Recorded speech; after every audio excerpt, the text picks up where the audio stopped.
हार्दिक स्वागत है आप सभी का दोस्तों एक नई वीडियो में। उम्मीद है कि आप सब अच्छे होंगे। जैसे कि आपको पता है कि मैंने एक सीरीज स्टार्ट की है जिसमें मैं असिस्टेंट रजिस्ट्रार का सिलेबस कवर कर रहा हूं। जो हमारे पास सीरीज की वीडियो नंबर 1 थी उसमें मैंने आपको बताया था कि कोऑपरेटिव सोसाइटी क्या होती है। मैंने सबसे पहले डेफिनेशन डिस्कस की, फिर मैंने कुछ इंपॉर्टेंट पॉइंट डिस्कस किए थे, उसके बाद मैंने डिस्कस किए थे फीचर्स ऑफ कोऑपरेटिव सोसाइटी। अगर आपने वो वीडियो नहीं देखी है तो उसका लिंक मैं डिस्क्रिप्शन बॉक्स में दे दूंगा, वहां जाकर आप वो वीडियो देख सकते हैं। इस वीडियो में हम डिस्कस करेंगे मेरिट्स ऑफ कोऑपरेटिव सोसाइटी, जो काफ़ी इंपॉर्टेंट टॉपिक है आपके सिलेबस के रिगार्डिंग। तो चलिए शुरू करते हैं। देखिए, किसी भी चीज़ को पढ़ने से पहले सबसे पहले आपको इंपॉर्टेंट कीवर्ड्स को सॉर्ट आउट करना पड़ता है। ये इंपॉर्टेंट कीवर्ड्स आपको लॉन्ग टाइम में एक चीज़ को याद रखने में मदद करते हैं। तो अगर हमने मेरिट्स ऑफ कोऑपरेटिव सोसाइटी पढ़नी है तो सबसे पहले हम कुछ इंपॉर्टेंट कीवर्ड्स के बारे में जान लेते हैं।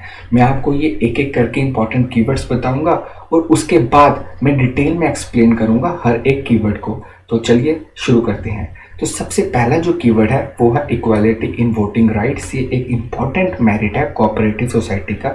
सेकंड कीवर्ड है हमारे पास लिमिटेड लायबिलिटी। थर्ड है हमारे पास स्टेबल एग्जिस्टेंस। फोर्थ है इकोनॉमी इन ऑपरेशन। फिफ्थ है support from government and sixth है ईज ऑफ फॉर्मेशन। तो ये 6 कीवर्ड सबसे पहले आपको याद करने हैं। आपको एक डायरेक्ट क्वेश्चन आ सकता है, आपको कुछ ऑप्शन दे देंगे, पूछेंगे बताइए इनमें से कौन सा कोऑपरेटिव सोसाइटी के एडवांटेजेस या फिर मेरिट है। तो आपको उनमें से एक सिलेक्ट करना है, पर तभी आप सिलेक्ट कर पाओगे सही आंसर अगर आपको इंपॉर्टेंट 6 कीवर्ड्स कोऑपरेटिव सोसाइटी के याद रखे होंगे।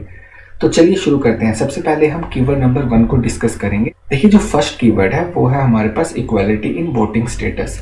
इसका ये मतलब होता है कि जैसे कि आपको पता है कोऑपरेटिव सोसाइटी में बहुत सारे मेंबर्स होते हैं। सब मेंबर्स एक दूसरे के वेलफेयर के लिए काम करते हैं। और मान लीजिए कोऑपरेटिव सोसाइटी में एक डिसीजन लेना है जहाँ फिर उन्होंने हमारे पास इलेक्टेड मैनेजिंग कमेटी के मेंबर को इलेक्ट करना है, तो उसके लिए वोटिंग प्रोसेस होगा। मीन्स एक डेमोक्रेटिक प्रोसेस को फॉलो किया जाएगा, सबके पास वोट होंगे। तो इसका कहने का ये मतलब है कि जब हमारे पास कोई भी प्रोसेस में वोटिंग होती है तो हर मेंबर के पास इक्वल वोट होंगे। इसे देखेंगे तो कोऑपरेटिव सोसाइटी में जो हम प्रिंसिपल फॉलो करते हैं वो है 1 मैन 1 वोट। मीन्स हर आदमी के पास एक ही वोट होगा और सब मेंबर्स के वोट इक्वल पावर कैरी करेंगे। और अगर आप देखेंगे सेकंड स्टेटमेंट, वो कहता है irrespective of the amount of capital contribution by a member, each member is entitled to equal voting rights. देखिए, मैंने आपको बताया था कि जब कोऑपरेटिव सोसाइटी की फॉर्मेशन होती है तो कैपिटल रेस की जाती है पहले कोऑपरेटिव सोसाइटी को फॉर्म करने के लिए।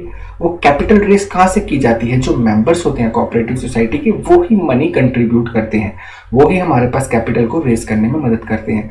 तो ये मैटर नहीं करता कि कोई मेंबर ज्यादा पैसे कंट्रीब्यूट कर रहा है, कोई कम कर रहा है कंट्रीब्यूट। तो इसका ये नहीं मतलब होगा जो ज्यादा कंट्रीब्यूट कर रहा है उसको ज्यादा वोटिंग पावर मिलेगी। कोऑपरेटिव सोसाइटी में वोटिंग पावर सबकी बराबर होती है। तो ये हमारे पास फर्स्ट मेरिट हो गया कोऑपरेटिव सोसाइटी का, यानी कि इक्वालिटी इन वोटिंग स्टेटस। चलिए अब हम डिस्कस कर लेते हैं second merit of cooperative society, जिसको हम लिमिटेड लायबिलिटी भी बोलते हैं। देखिए, जब मैंने फीचर्स ऑफ कोऑपरेटिव सोसाइटी बताया था आपको तो उसमें भी मैंने लिमिटेड लायबिलिटी को डिस्कस किया था। देखिए, लिमिटेड लायबिलिटी का ये मतलब होता है कि मान लीजिए जब कोऑपरेटिव सोसाइटी को हम फॉर्म कर रहे थे, आपने कैपिटल रेस के टाइम कुछ मनी डोनेट की। अब मान लीजिए कोऑपरेटिव सोसाइटी एक ऑपरेशन करती है, उस ऑपरेशन के लिए वो लोन लेती है किसी थर्ड पार्टी से, और मान लीजिए कोऑपरेटिव सोसाइटी वापस नहीं कर पाती उस लोन को, किसी भी कोई भी कारण हो सकता है। फॉर एग्जांपल कोऑपरेटिव सोसाइटी के पैसे डूब जाते हैं, कुछ भी हो सकता है। तो आपके ऊपर एज अ मेंबर कितनी लायबिलिटी होगी? आपके ऊपर एज अ मेंबर उतनी ही लायबिलिटी होगी जितने आपने कैपिटल रेस करने के टाइम मनी को कंट्रीब्यूट किया था। तो अगर हम इसको ध्यान से पढ़ेंगे, the liability of a member of a cooperative society is limited to the extent of their capital contribution. उतनी ही हमारे पास आपके ऊपर एज अ मेंबर लायबिलिटी होगी जितनी आपने कैपिटल कंट्रीब्यूट की होगी। The personal assets of the member are therefore safe from being used to repay business debts. अब आपके जो पर्सनल असेट्स होंगे वो आपको यूज करने की जरूरत नहीं है कि पर्सनल जो भी हमारे पास कोऑपरेटिव सोसाइटी को नुकसान हुआ होगा, आपके पर्सनल असेट वहां पे सेफ रहेंगे। तो ये था दोस्तों हमारे पास important second merit cooperative society का।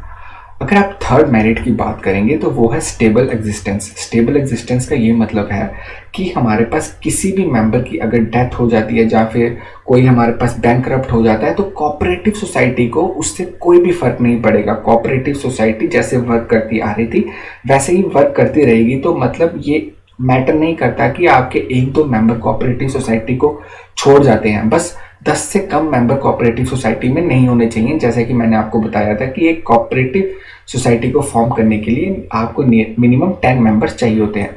तो a society therefore operate unaffected by any change in the membership. मतलब मेंबरशिप, किसी की मेंबरशिप छोड़ने या फिर ज्वाइन करने से कोऑपरेटिव सोसाइटी को कोई फर्क नहीं पड़ता है। अगर आप अगले मेरिट की बात करेंगे कोऑपरेटिव सोसाइटी की, वो है इकोनॉमी इन ऑपरेशन। देखिए, कोऑपरेटिव सोसाइटी के जो मेंबर्स होते हैं उनका मेन मोटिव होता है एक दूसरे के वेलफेयर के लिए काम करना। कोऑपरेटिव सोसाइटी में कंज्यूमर्स भी होते हैं, कोऑपरेटिव सोसाइटी में प्रोड्यूसर्स भी होते हैं।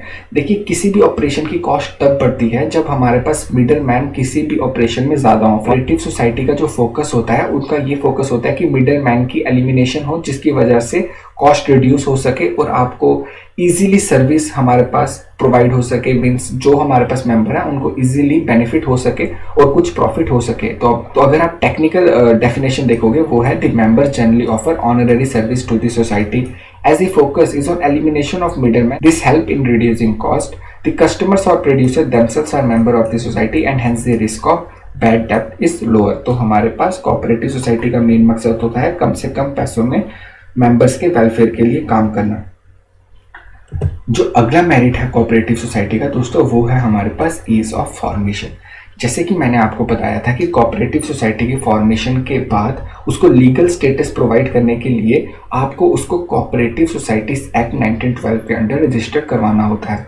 जब भी आप हमारे पास एक कोऑपरेटिव सोसाइटी को रजिस्टर करवाने जाते हैं तो वहाँ पे जो प्रोसेस होता है कोऑपरेटिव सोसाइटी को रजिस्टर करवाने का, वो काफ़ी इजी प्रोसेस होता है। आपको कुछ मीन्स सिंपल डॉक्यूमेंट सबमिट करवाने पड़ते हैं और कुछ फॉर्मेलिटीज़ को पूरा करना होता है और आप हमारे पास कोऑपरेटिव सोसाइटी को फॉर्म कर लेते हैं। तो मतलब हम बोल सकते हैं कि कोई हैफ्टी प्रोसीजर नहीं है कोऑपरेटिव सोसाइटी की फॉर्मेशन में। तो एक बार आपको मैं टेक्निकल डेफिनेशन बता देता हूँ। The cooperative society can be started with a minimum of 10 members. एक कोऑपरेटिव सोसाइटी को फॉर्म करने के लिए, जैसे मैंने आपको पीछे भी बताया, कि आपको सिर्फ 10 एडल्ट्स मेंबर की जरूरत होती है। The registration procedure is simple involving a few legal formalities. It's formation is govern by the provisions of cooperative society act of 1912। जैसे कि मैंने आपको बताया कि कोई हैफ्टी प्रोसीजर नहीं है कोऑपरेटिव सोसाइटी को फॉर्म करने के लिए। अब जो हमारे पास अगला इंपॉर्टेंट मेरिट है कोऑपरेटिव सोसाइटी का, वो है सपोर्ट फ्रॉम गवर्नमेंट।